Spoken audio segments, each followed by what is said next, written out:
And Robert, it is your show. Show Awesome. me what you got. Okay. Well, welcome to the table in the tavern. I'm going to be your host tonight. My name is Robert. With me tonight, I've got Patrick and David, and hopefully everybody remembers who we are, but just in case, I'm fairly new to the DMing scene, only been doing it for about 6 years. And tonight's topic of choice is going to be online versus in-person sessions. Why don't we go ahead and give David and then Patrick a moment to reintroduce themselves, and then we can get started. Hey, folks. My name is David. Just as a refresher, I've been doing tabletop gaming and DMing for better part of 25, almost 30 years now.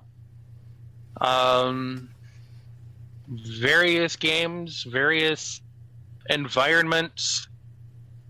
Yeah, that's about it for me. Okay, thank you very much. Patrick, go ahead. My name is Patrick, otherwise known as Leon Jenkins or Pat Man. Avid DM. Love playing D&D as well. Love talking about comics and D&D. That's kind of my passion. Okay, great. So, as mentioned before, our topic for this evening is going to be D&D from the perspective of in-person sessions versus online. So I guess the first question needs to be, which do we prefer as DMs? Is it easier or better to run a session in person or online? And then we'll get into it from there. So, David, why don't you go ahead and give me your response to that real quick, and then we'll... All right. Having done both, they both have their pros and cons. In my opinion, it really comes down to what kind of play. It really boils down to what kind of players you have and what environment you're looking for. Lately, over the past couple of years, my main method of RP has been virtual, because I really don't have any centralized group, and due to some of my personal issues, it's hard to have a tabletop group. So virtual has been my recent method, but with like I said, it really depends on what you're looking for and what kind of players, because it does take a lot of discipline to do online, because there can be a lot more distractions. But with in person, there's a lot of distractions, but you get more face to face, and you have a better chance of interaction with other players. So it's kind of a toss up. But I do like online because you don't have to set up, a single environment for everybody to show up and basically entertain in your house. Okay, well, thank you very much for that. Patrick, the same question. What are the, benefits of playing in person versus trying to do so online? Okay. Thank you. The benefits of playing in person versus online. The benefits are there's only so much I can perceive from you as a player or as a DM. from a virtual platform. I can only perceive what you allow me to hear and see. I may not be able to notice your nervous twitch with that pencil going, or whatever it is, those little ticks that tell me what you're thinking, or whatever. That personal relationship that you build with your friends in person versus being on a virtual tabletop. It's been one that I've ushered into in this last decade, as a lot of things in my life changed. I stopped playing D&D as much as I did, moved away from the people that I played with, found it difficult to find games to play in, ended up turning to playing on different platforms like MRPG, which was text-based adventuring. That was how much I loved playing TTRPGs, that I was willing to just sit there with my phone or my computer and just type out endless dialogue just to cut and paste and throw on there to keep the game going. And it made me a better DM as far as having preparations. I've relaxed too much. I've taken too much leniency, but that's another topic. But so it forces you to step up your game doing a virtual, I'd say, because you're relying on more of your battle maps than theater of mind. Sitting around a table and you're talking about things, and you got a couple figures on a map, and they're all painted, and you painted them 7 years ago. Touched them up last week, keep them brushed off, and I bring them and I put them on the table. Well, in my game, to do that, well, I gotta find your token, not in a drawer, in a file, probably in a zip drive somewhere, put it in my computer, download it, bring it over there, drop it in, okay? And then bring it onto that particular map, bring that map in. Oh, I have to make the map, by the way. Put that on there too. And there's a lot more prep work that goes into it. And that's a big thing as far as the thing, because I paint my little stuff and or use books or whatever, and I've gone beyond that now, using different things like Ingarn, and I love doing all that stuff. I do it for hours and hours. It helps me kind of get into the mindset of what all's there as I'm building all this stuff. I don't know if that makes any sense, but yeah. But as far as the benefits and drawbacks, the big benefit, I'd say, is the kinship that you make with your friends. The drawbacks from it really comes down to scheduling and the technical aspect of it. And I find that bringing all those boards and bringing all those figures and bringing all that stuff over to someone's house, or having you bring all your stuff and me providing the snacks, me providing the entertainment, maybe we're watching a movie or whatever and we're doing some stuff, and now my home is invaded by my party for 5 or 6 hours for a 3 or 4 hour game. Not only my space, but the space of all of my life companions. My wife, my sister that I'm living with, my roommate, whoever it is that's there with me. Now they have to endure my party as well. I can't just go, close my door, I'm here. Okay? Just like I am right now. While you're in Ohio, David's in Washington or Oregon, and I'm in Oregon, Missouri. We're all in different parts of the world. And that's where the convenience is, when I can just, I don't have to drive over to your house. I just have to, oh yeah, I got a game tonight. Let me go Hey guys, what's up? So there you go. Okay. Hope that answers Awesome. your question. Thanks very much.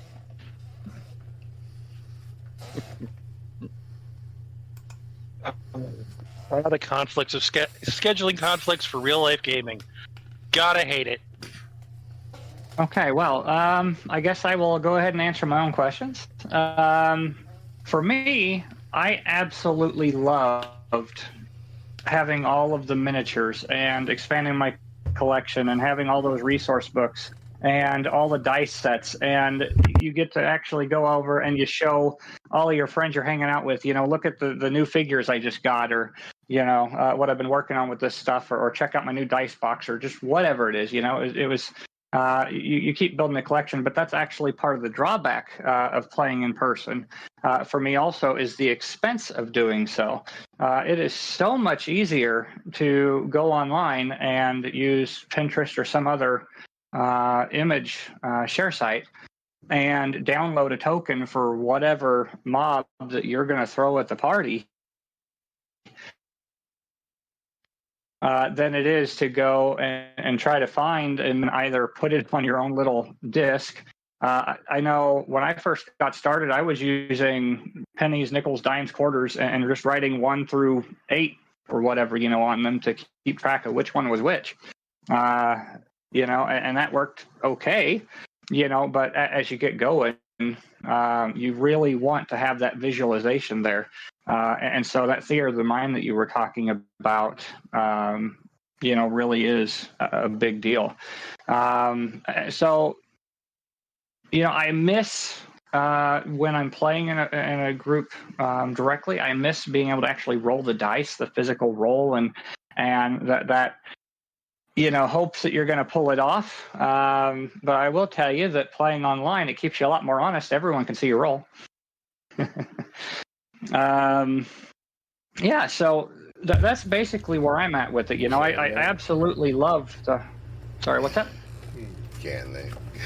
Oh, okay. Yeah, no, I absolutely love having all the physical pieces, but unfortunately, there comes the expense with that. There comes all the storage space that you need for that. I have hundreds of miniatures and dozens of resource books, and and when you're not the one hosting as the DM and you're going to someone else's home, there is a lot to carry in. So that was something that you had pointed out as well. I've got a backpack full of stuff, and then I've got a carry tote for the miniatures, and then I've got just another little tote that I keep the rest of the stuff in, so that I've got my my whatever the game mat is, and so on. But yeah, and then they're building the maps. It's so much faster doing that online. As far as drawing something out, because they don't have to wait for everything to load. You can have pre-drawn everything and just say, okay, well, let's go to this next screen real quick. And it lets the flow go a lot faster. It helps with the immersion, I think, in a lot of ways. So yeah, that would be my response, I think, to that question. Do we want to continue any conversation on that topic, or do we want to move on to the next round of questions? Well, touching on your comment about packing all this stuff, I absolutely agree. I mean, when you're prepping for a game session to go to a friend's house, and it looks like you're packing for a weekend getaway to the tropics because you're carrying like a suitcase and a backpack, then that's a bit much. Because, like you said, you have your books, your dice, your minis, your maps, your dice. Your dice tower, your book, your DM notes, and all of that other stuff, and your binders and spell cards and who knows what else, all of this stuff, just for 4 or 5 hour trip to hang out with your friends, give me a tablet with all of that stuff on PDF, maybe a bag of dice, and a virtual character sheet. And I'm happy. Right. And I've actually found that we've done a lot of hybrid sessions where we're using Roll20, we're using a projector system or something similar, and the DM is actually manipulating all of our pieces up on the board, while everybody else is actually still being able to physically roll the dice. You can choose to have, a tablet or a phone out that has your character sheets, or you can write it all out on paper. And so I think blending the two is really going to be the way to go. In the end of things. yeah. You bring up an interesting perspective there, David. You talked about all the notes and the character sheets and the physical aspects of doing it in person. It's immense versus being able to just move that over to a thumb drive and put it in a shelf somewhere and pull it out and whatever. The space, for instance, it's completely different. Okay, I can bring everything over in my pocket versus in the trunk of my car. Oh, and it saves you, and with the insane price of everything, gas. You're saving gas. Yeah, since COVID, I really think that the online play has taken off, even for people that are capable of meeting in person, just because it was, healthier for a while, to social distance. And that's, like I said, we one of the things that we found that we were doing is when we couldn't meet in person, we would just play online. And on the sessions that we were able to meet up together, in person, then we could go and do that. So I really enjoyed, that aspect that has come from everybody having access to online play. It definitely frees up a lot more time. You don't have the travel time involved with getting back and forth to someone's place, and so more of your time can be dedicated to playing the game itself, rather than how much of it do you have to use to get back and forth, and whether or not you have to provide those snacks or meals for people depending on what window of time we're playing. That's a great couple of great points right there that you make. Something that David had touched on as well. Resources, fuel. You said food.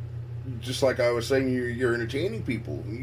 Instead of you providing your bowl of popcorn, you're providing Doritos and dip and whatever for, probably 8 people. That includes you, of course. Versus showing up with your bag of chips and your bowl of popcorn and your soda of your choice, and that's all you need. And the whole travel time you said versus the travel time from what I was doing a minute ago to going to my study or studio or whatever it is to play D&D there. Those are great aspects of why virtual is that convenience factor, for sure. Okay. But at the same time, you do lose some of that human interaction. And that's like you were saying, because like you were saying before, you kind of lose that, being able to see that twitch of the hand when you get nervous, or when you're getting really invested, and you're watching a player's leg bounce, or them chewing on a pencil tip because oh my god, I don't want to fuck this roll up. It's that kind of thing, and and you do kind of lose that. But I will say one thing that virtual is it can definitely reduce table distractions. Because I've had tables, I've been at tables where years ago I was playing just as an example. Years ago when I was living in Florida, I was playing Adventurers League, and the character I was playing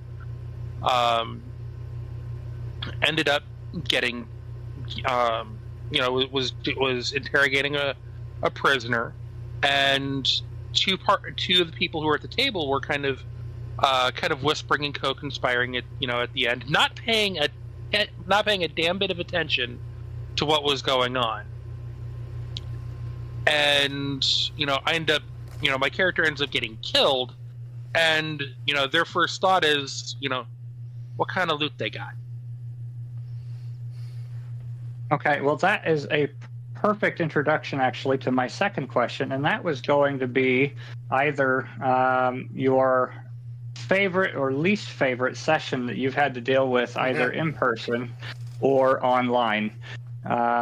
Because let me tell you, it is hard for me to pick just one favorite, but at the same time, I can easily find a couple of those least favorite sessions because of either being in person or online. So why don't we start with Patrick on this one? I'm going to have to ask you to ask that question one more time so I can fully understand it. I didn't jot it down. Yep, absolutely. I was saying, or asking, what is your favorite or least favorite encounter or incident that has happened with your group, being either in person or online?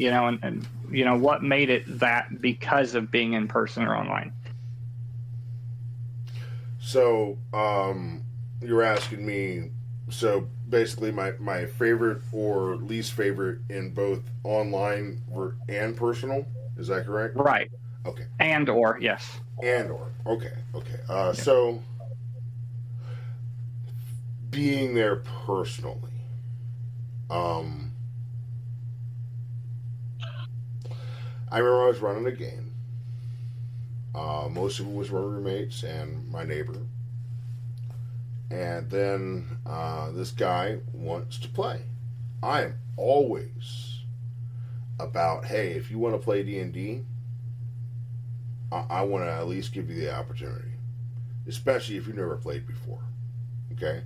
Now, there comes a point in time where I'll be like, I'll create a new game and see if a couple other players want to play. But for the most part, I'm always going to try to acclimate someone to a current party that I'm running, given that it's not like over like 8 is my cap. I will not add another player after 8. That's from personal experience. That's a lot of action economy. Lot of action economy. Anyway, back to the story. Okay, guy ends up being there because it meant he was in the same room with a girl that he liked, that was my roommate's girlfriend. And it was a very uncomfortable situation. It took precedence over everything that was there just because of a Jerry Springer moment, okay, that was brought to that game session. Worst experience playing D&D. Best experience playing D&D. Okay? Whether virtual or physical. And I have 2 there. But that was absolutely my worst experience playing D&D. I'll have to think about the worst virtual. But best experiences, it's a little harder. It's a little harder. David, why don't you go ahead and take it from here and I'll come back. Right. So,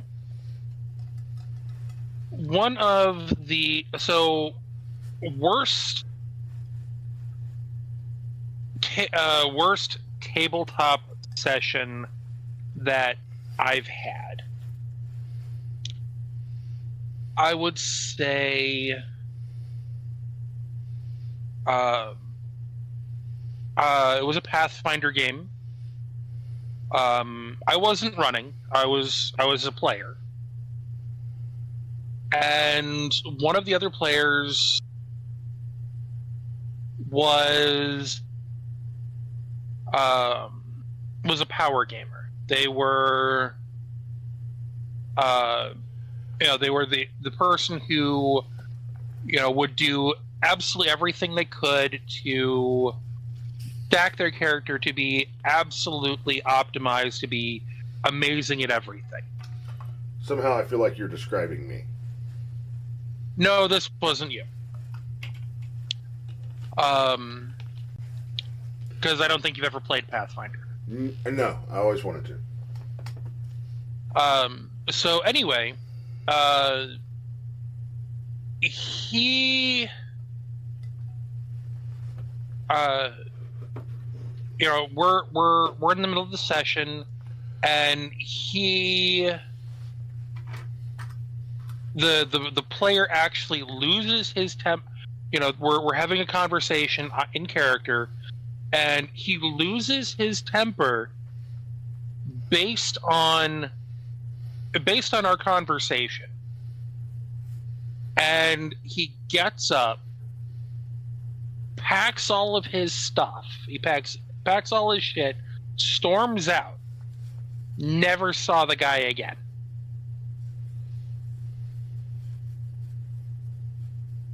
And then because of that, our DM was completely thrown off and derailed. And so that was the end of that campaign. The session ended after about an hour. And it's just it was just the fact that the guy took things way too personally.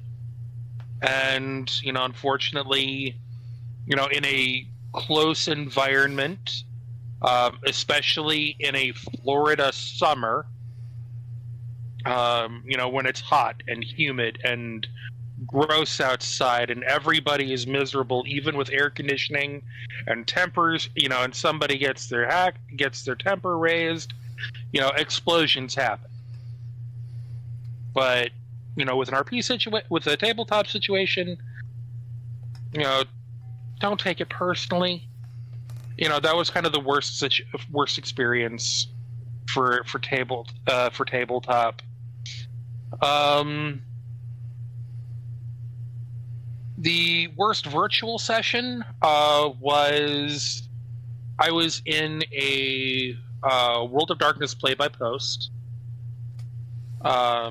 It was all text-based RP, and I was in a session, and the storyteller just, something happened. My character gets teleported to another place in the scene, and they just forget about me for the rest of the whole thing. It's just like, hello, I'm still here. Oh, we'll get to you. And then I'm just sitting there, thumb up my ass for 4 hours. Yeah. But best situation.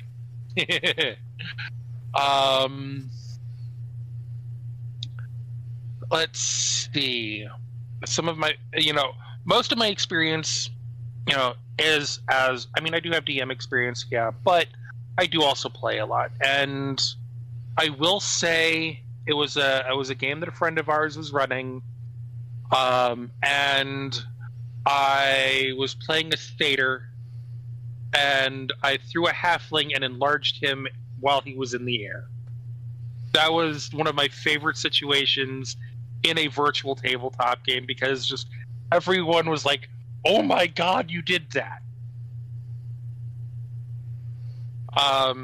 Either that or allowing a paladin to surf a demon. Those were both some of my favorite virtual tabletop situations. So I've Okay. given a Well, little bit thanks of for thought. sharing that, Patrick. Did you have your answer figured out now, or?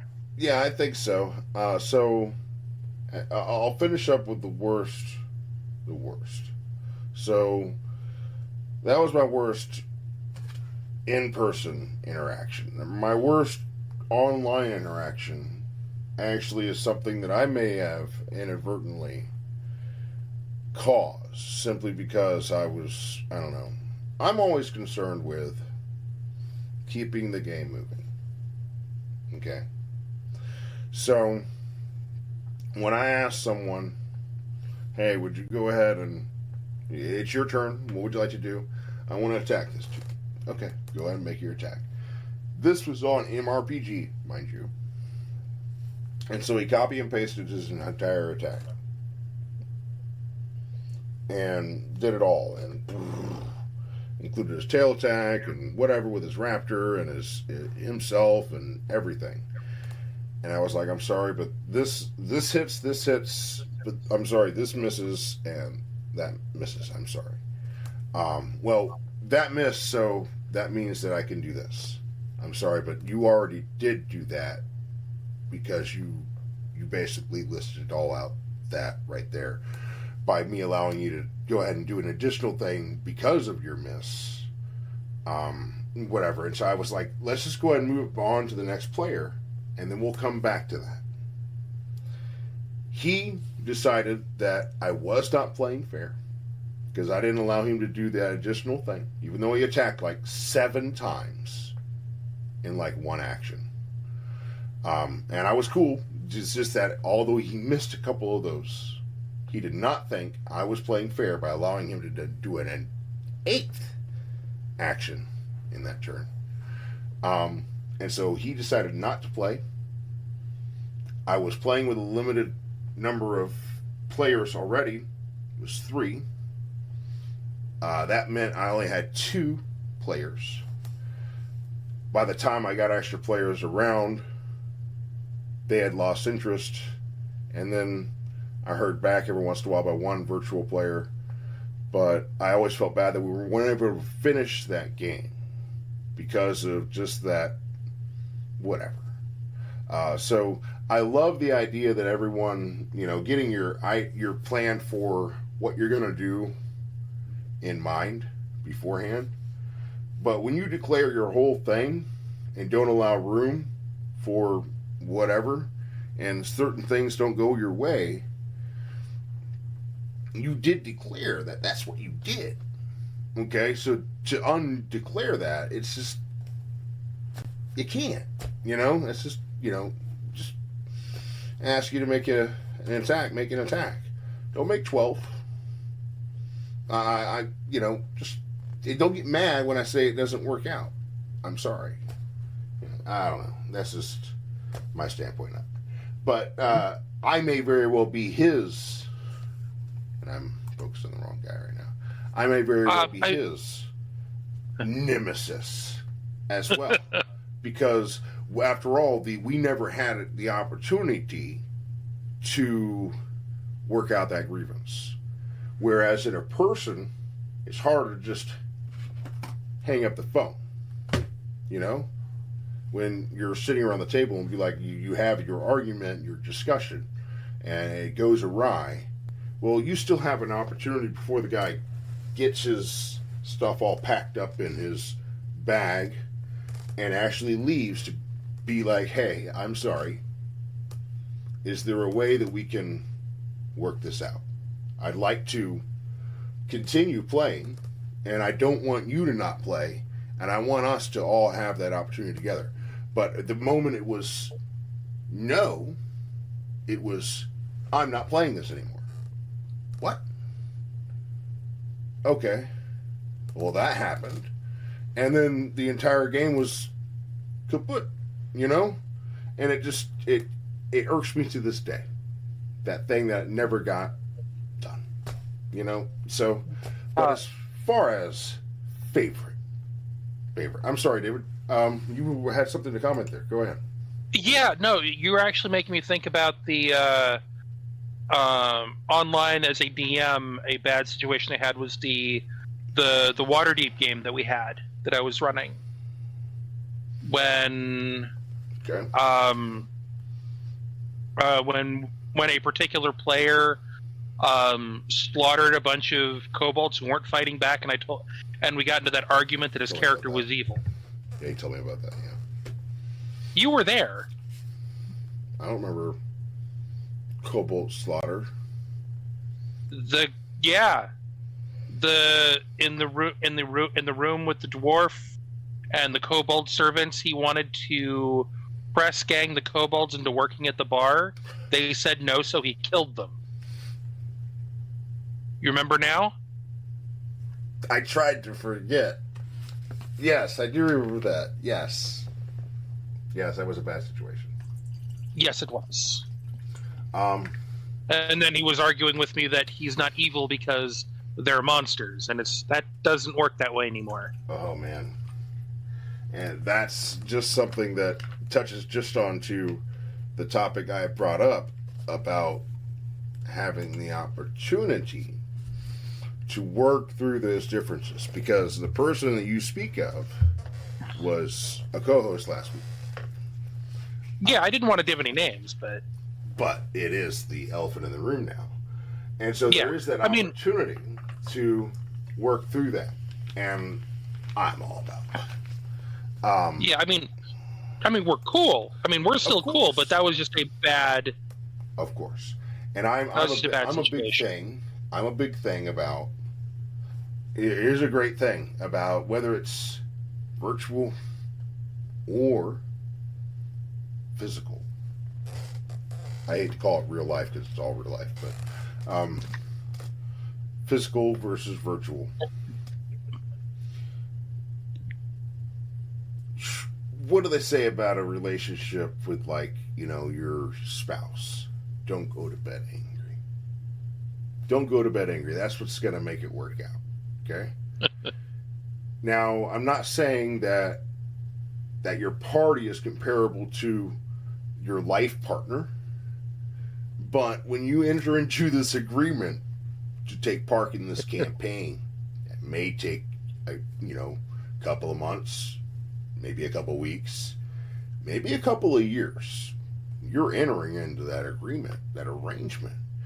And if you can't squash your beef between each other, it makes that experience less entertaining, because that is always looming in the background, even when you move on to the next game. Oh yeah, digital or physical, you have to have a good rapport with your players. Absolutely.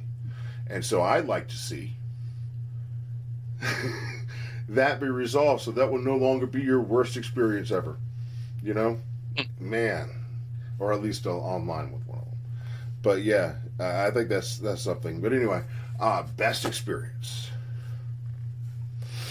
Best experience.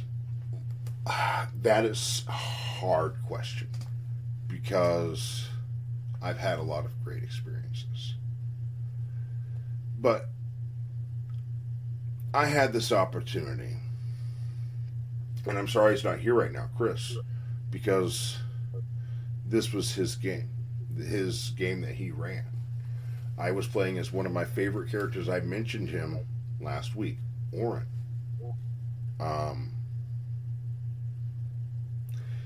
We had finished up with our campaign, which was the campaign I created the character for, and it was like, well, what do you want to do now?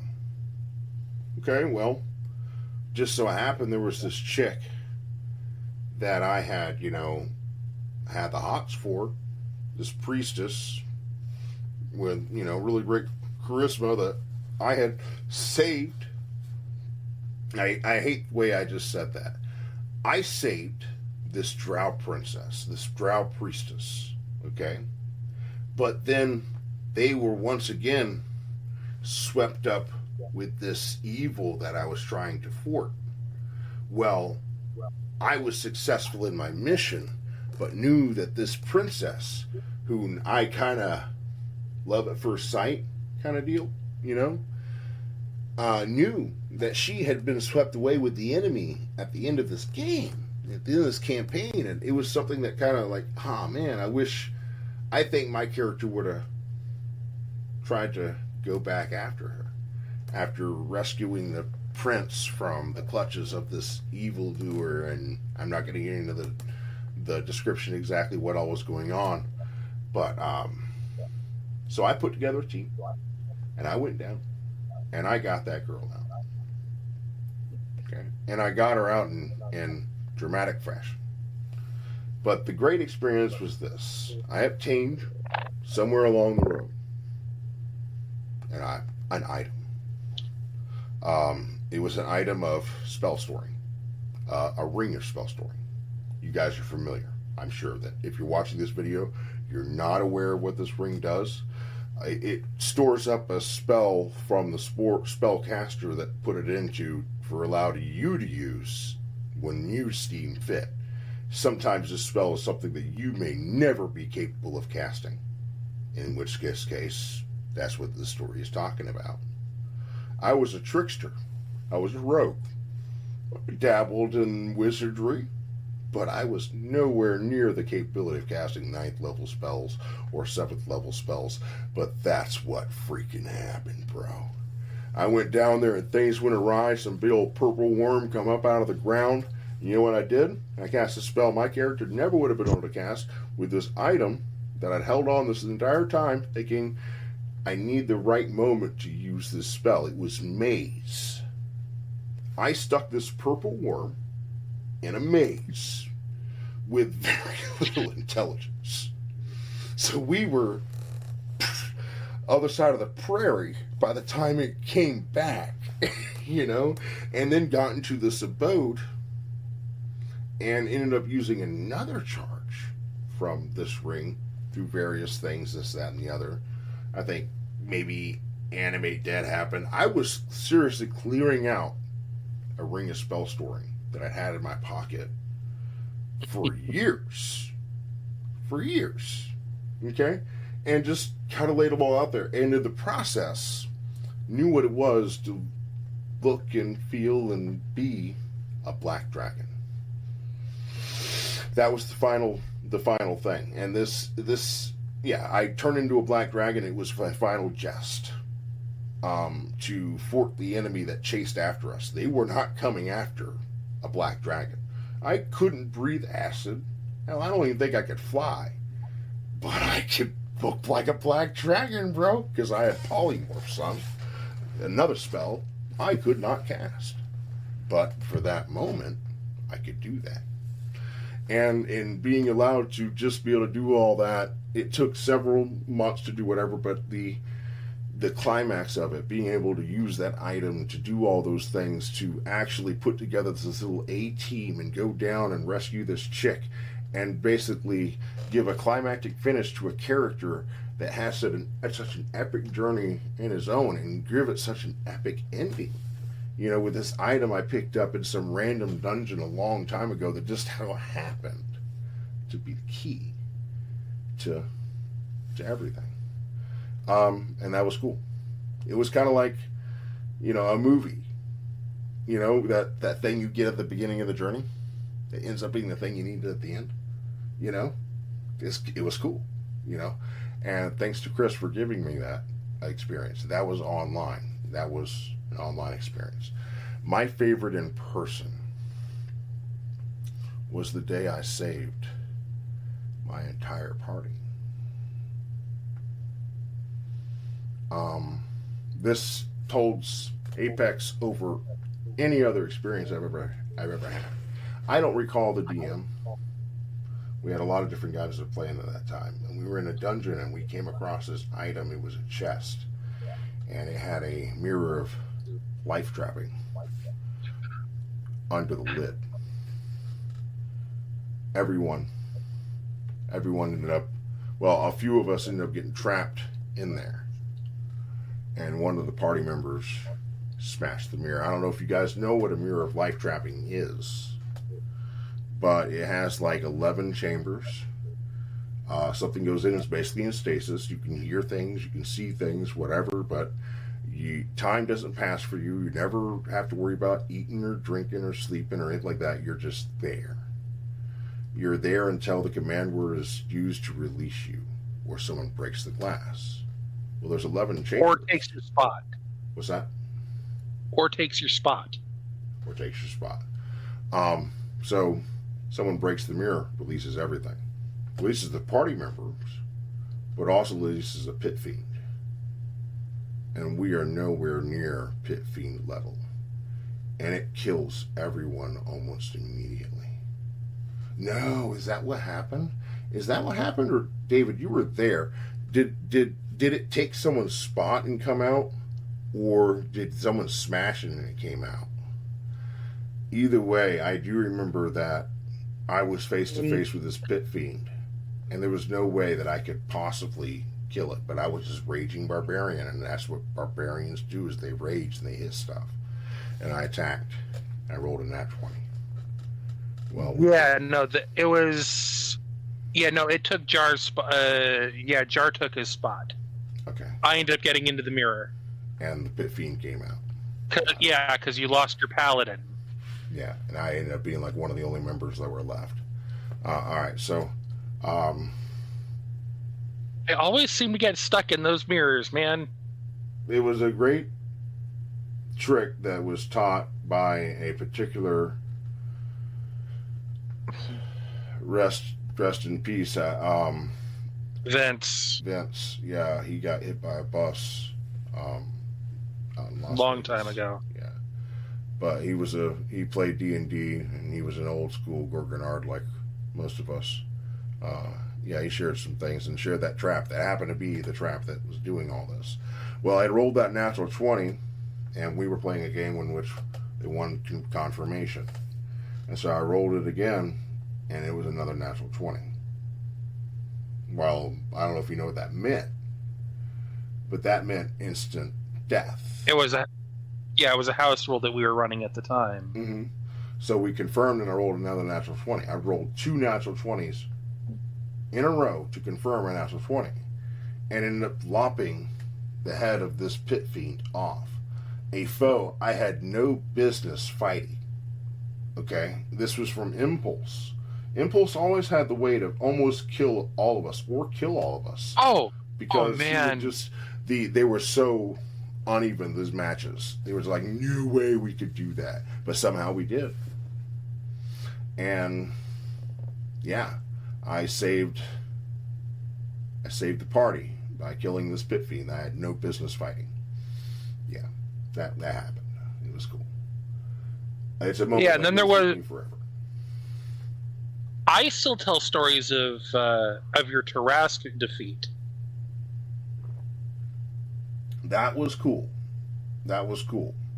And that was very much a rule of cool, That was, but the rolling 2 nat 20s, that's something that doesn't happen very often. Right. Whereas And for it to happen at that particular moment, that was just made it a special thing. That was just me thinking way outside the box. Using the descriptions of the spells as they lay. So what we're discussing with the Tarask incident, this was, 22 years ago,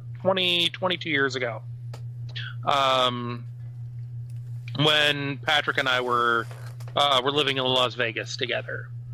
Our DM, we were like level 11 or 12, and the DM kept throwing things at us that were way above our weight class that we kept taking out. And he got tired of us not having a challenge, so he throws the Tarask at it.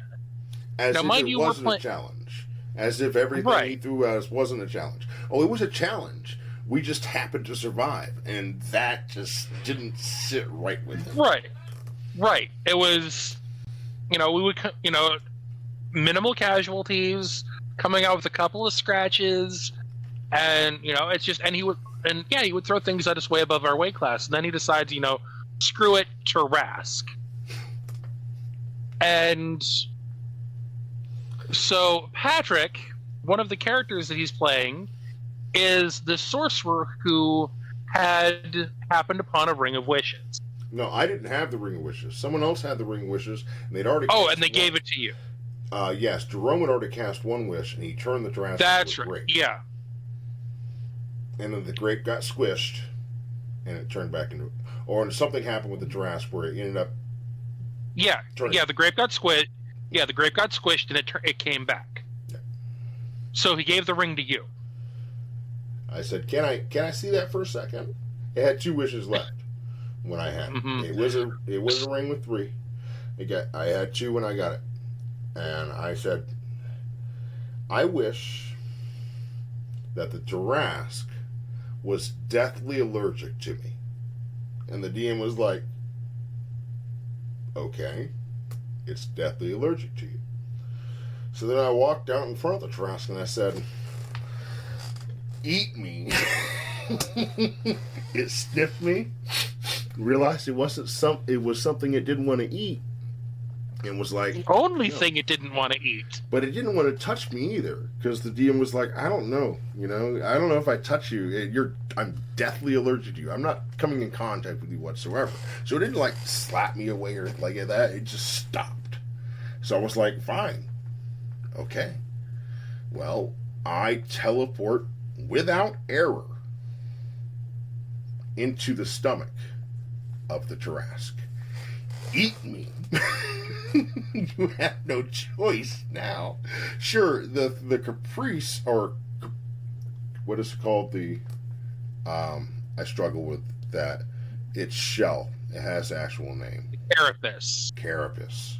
Capri Sun. The Capri Sun. The carapace. It's shell. Yeah, it reflects like things that you shoot at it, but it doesn't negate all kinds of spells, including like a conjuration spell. Why would it? So it doesn't say anything about that type of spell being affected by its Capri Sun.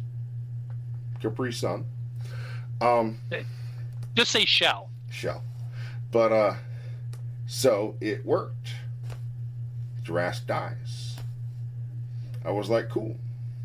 And as I pick up my character sheet to do the proverbial, well, not proverbial, it was the ritualistic, that character's dead now, my DM stopped me and was like, "No, the gods see that your sacrifice was worthy." And so my character became a demigod. And that was the whole problem these guys have been dealing with for the last 15 years, is Necron being a demigod. A guy, by the way, Necron was one of those guys that just like, "What am I going to do today? Flip a coin. Let's see. Looks like I'm wearing purple." So Some men just want to watch the world burn. so he didn't care. He was like, "Fuck it." All right. So there was a little more context there.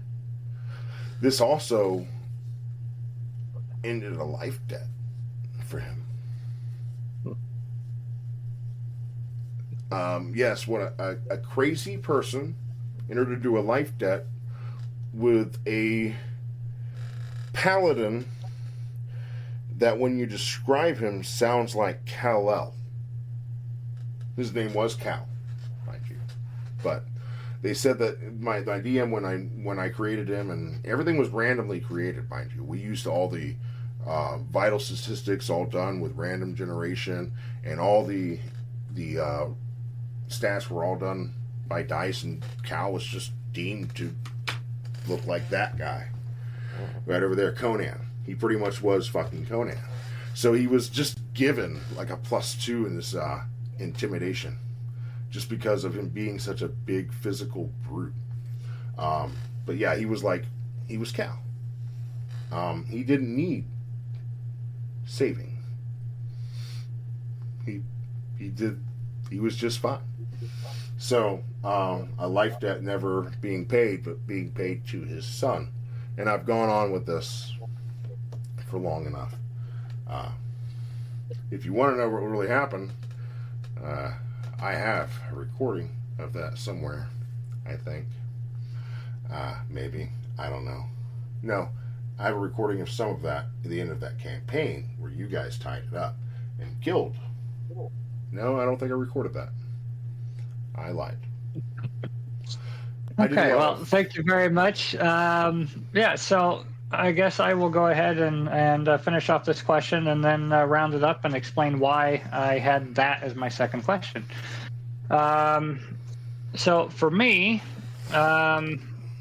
my favorite moment in person would have been the first time I was DMing, and I was only doing so because my cousin's fiance really enjoyed D&D, and he'd never played. And I told him, it's like, well, do you have enough friends that you could put together that would be interested in playing? And so we put a little bit of effort into it, and his brother and then his best friend both joined the campaign, and so that made the three of them, plus his fiance. And it's like, you know what, we have room for a little bit more. So I went ahead and invited my DM from another campaign and one of his other friends into the campaign. So we had a full party there. And here's the thing: half the group had never played before, and the other half of the group were seasoned players. And we were playing, and my cousin stood up in the middle of the session and shouts out, "I was born to be a nerd." And it was just such a funny moment because, he was only there, to have time, with somebody else that for something he didn't really think he was interested in, but he just wanted to, to see why she was so interested in it. And for him to jump up, in the middle of the session and shout, "I was born to be a nerd," that was probably one of the coolest things I will have ever witnessed in my life, inside or outside of D&D. For the coolest thing for a virtual game, I would have to say it would have to be when I actually ran a game based on the Elder Scrolls universe. And we had one of our players in that group wasn't sure if he was interested in being a full-time player. And I made an NPC for the party to fill in a role that they didn't have, and I let her play that character. And then the party betrayed that character, and I had to make another character for her to play because they switched sides. But she was then allowed to play both the new character and the old one in a vengeance sequence. And that scenario never would have happened, had we been playing in person. It was only because with playing online, we were able to make room for her whenever she was able to play, and the rest of the time not. And so it was just, I don't know, one of those audacity moments, that just doesn't make any sense at all. Worst sessions in person. I was actually playing with a friend of mine from church, and he made an exclamation that went against our beliefs. And I like, wait, what did you just say? And he realized what came out of his mouth, even though he was only playing from a character's point of view. He said something that he didn't believe in to such a degree, he started crying. I don't think we ever played again. We gave him a few minutes to try and pull himself together. We were meeting at a local library, and after a bit, he's like, "You know what? I'm not going to be able to keep going." And I walked him down and I let him know, it's like, look, I understand that it just came out. I'm not all that mad at you. I just wanted to draw attention to the fact that you actually just said that, and yeah, I'm pretty sure that ruined the entire campaign. As far as worst for online, Yeah, yeah, go ahead. Robert, may I ask? what was it he said? It was just the Lord's name in vain. It was. Oh. He opened something. Something really nasty came out, and he exclaimed, "It's something happening," and it really was his character. But yet, I was like, "Wait, what did you just say?" Because I never expected to hear that come from that player. It wasn't even, Right. so it was one of those situations where he was so in his character's head, that he didn't even realize he'd said it until I drew attention to it. And so I feel horrible because I completely ruined his experience, over pointing out something his character did that was outside of what his person would have done. But I don't think you should beat yourself up about that. Well, that was still the worst in-person session I think I've ever had because I made someone cry. We were in a public place, and it does not feel good to invoke those kind of emotions for somebody.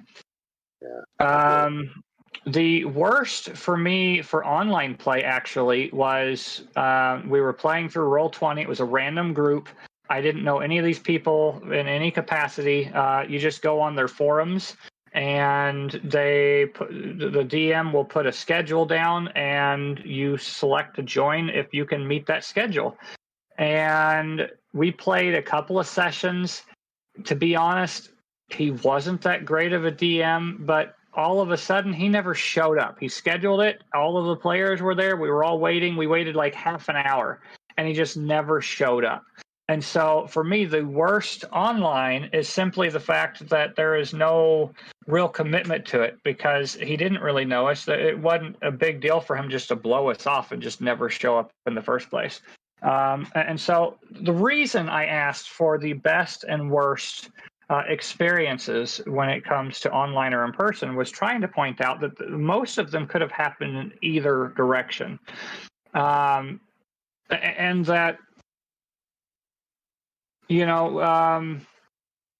there are a lot of pros to either method. If you have a group of friends that you're capable of playing with in person or online, it gives a lot of tools at your disposal to make use of that online. And so that was kind of where I was trying to point out with this. Just as advice for anyone that's potentially looking at running a group or being part of a group and might have some conflicts with scheduling. They might have an issue with the finances. It might be, I was just trying to point out that overall it's pretty much the same experience. That most of our best moments could have happened in either situation, and the same goes for most of our negative experiences. And that kind of leads me then into my last question, and that would be: do either of you have any advice for someone who is wanting to get into either playing or DMing on how they could find that group? So that they could, experience some of these positives, but then also be aware that some of these other things happen and maybe avoid that negative experience because of having listened to our, experiences already. David, would you like to field this? Absolutely. One of the recommendations that I will give to find a group is one of the things is if you have a local game store, hang out there, talk to people,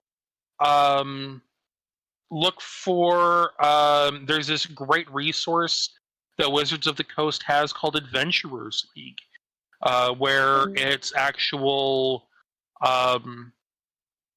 where you're playing an actual, campaign and adventures on a weekly basis, and it's a great way to meet people, and you don't have to show up every single week, but it's basically league play, and it's a great way to, like I said, meet people, network, get an idea of who you mesh with, who you don't, which is a great way for in person to get a group together. Online, one of the resources is if you go to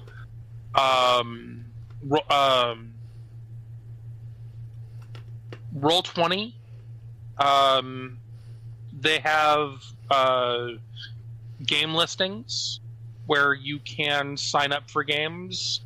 What is the name of that other system? That other virtual tabletop? There is dang. I'm trying to think of the name of it. I was just thinking about the other day.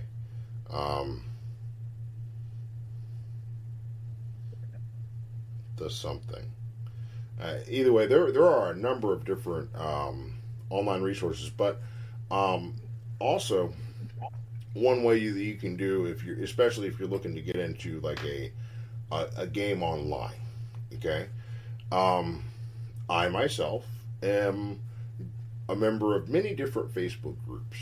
So I'm going to plug Facebook right here as a great media platform for meeting players that have your same interest.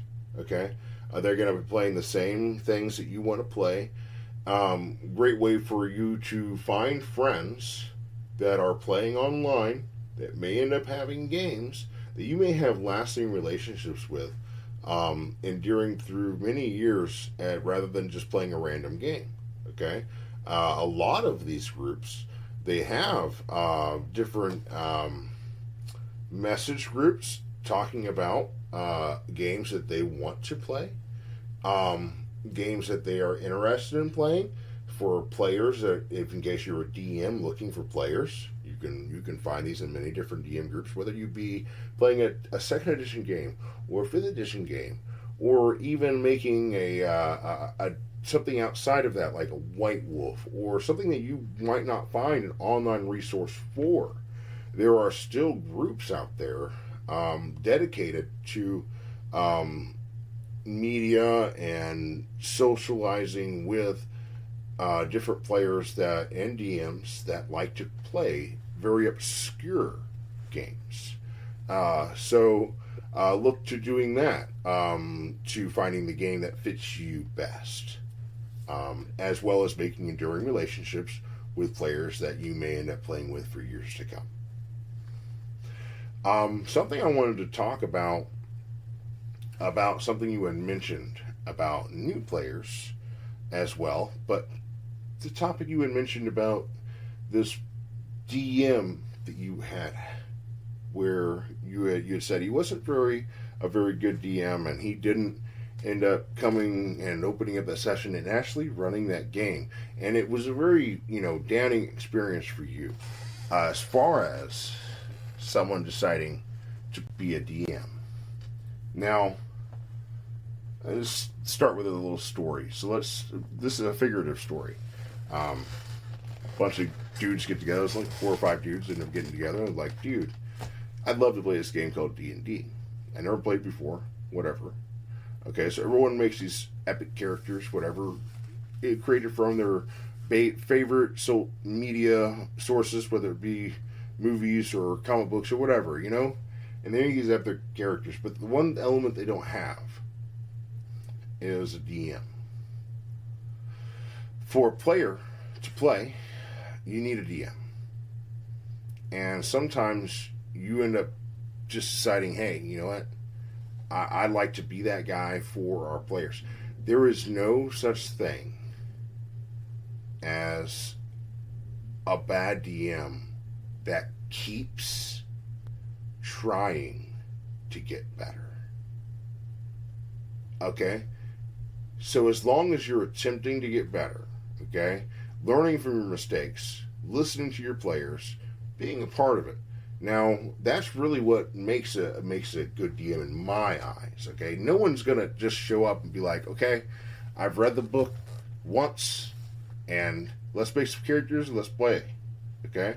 There's going to be a lot of things that you haven't really, experienced yet.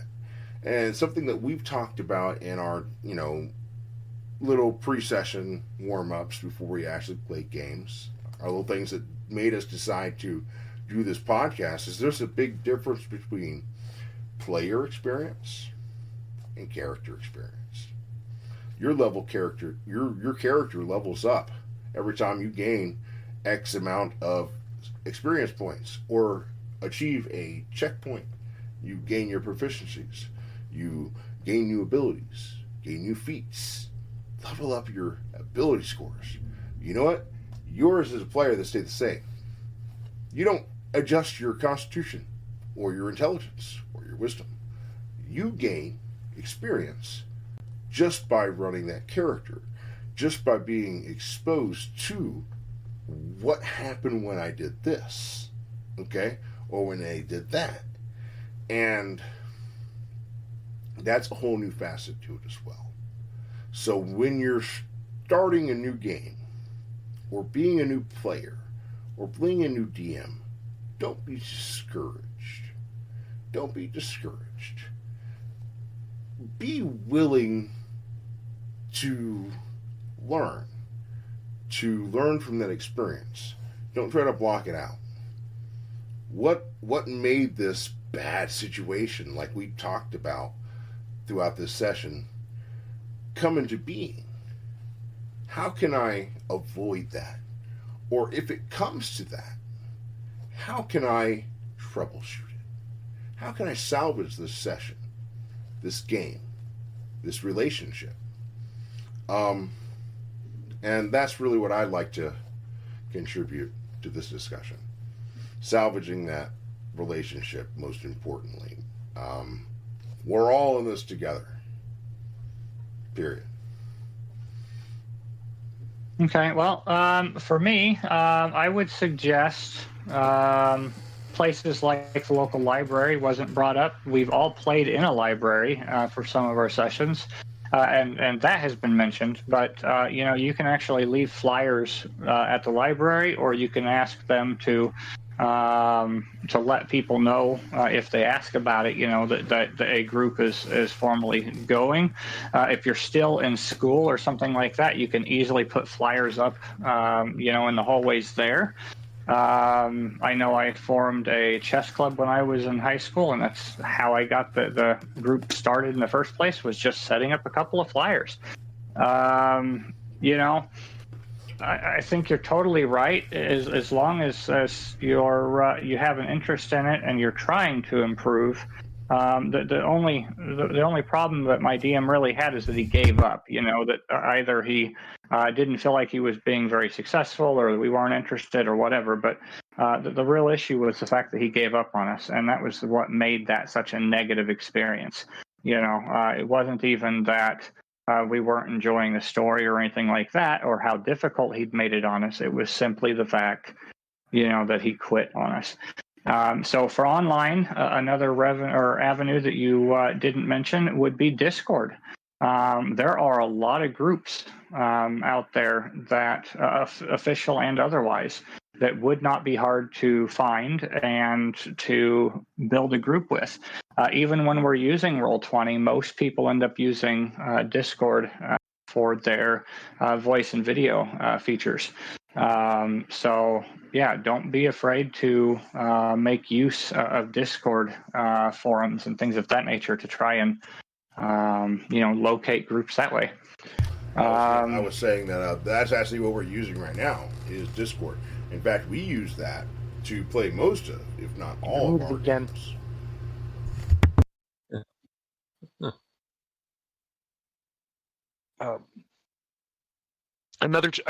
But to go off of your library, well played in the library. Yeah, I've played in a Denny's at 2:00 in the morning with a group of people, while we're just slurping down coffee. So, but the other thing is, if you're looking to be involved, if you're looking to get into it, don't be afraid to be a nerd. If you have a player's handbook, and if you're at work and, you're just sitting there thumbing through the player's handbook, you never know. You might stumble across another nerd who plays. Actually, it's a popular enough game. You are certainly going to run across somebody else who plays. It's just, it might surprise you who that turns out to be. People who play, people who actually play, and the groups to look into, people who've been in the military. They play a lot. Patrick, as an example, because when you're on and I've talked to other people, other vets who play. It's when you're on a deployment and you got nothing else to do. Yeah, you're gonna find ways to entertain yourself, especially when you're stuck in a barracks for 2 weeks or on an aircraft carrier. Other people, believe it or not, people who've been in prison